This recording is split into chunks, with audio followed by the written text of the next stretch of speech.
Well, I don't know if we'd set an artificial timeline. The important part is just if you think about it logically, it's hard to have elections when many of the people that may want to participate in have been in jail or are still overseas. So I do think that as we enter this recovery phase, which we think slowly, I think we've done a pretty good job working with the interim authorities on the stabilization phase. You have not seen mass migration, you have not seen civil war, you have not seen violence. On the contrary, you've seen some real stability on the ground, and you've seen a growing in productivity among their key sectors.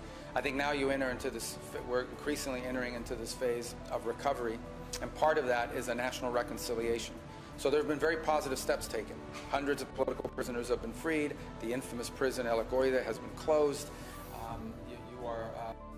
To have elections, you need to have a number of factors. You need to have political parties that are formed. You need to have political movements. You need to have a media environment that allows people to campaign and get the word out.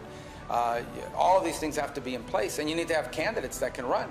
And so I think it begins by getting a lot of the people that were in jail because they were candidates, or because they were supporting candidates, or because they were involved in their politics. So you have to have a real civil political society in order to have elections. And that begins, in the case of Venezuela, by the amnesty law, by the freeing of political prisoners, and by the ability of Venezuelans abroad who want to participate in the country's political life to return. There are other factors. So there's a pathway here.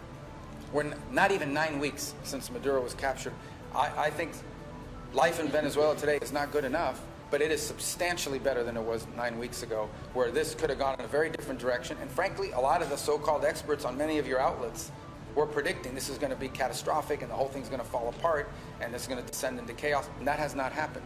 But we got to keep on top of it. It has to keep moving in this direction. The trend line is good, but it needs to be sustained.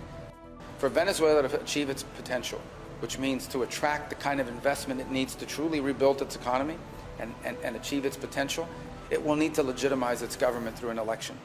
And they know that.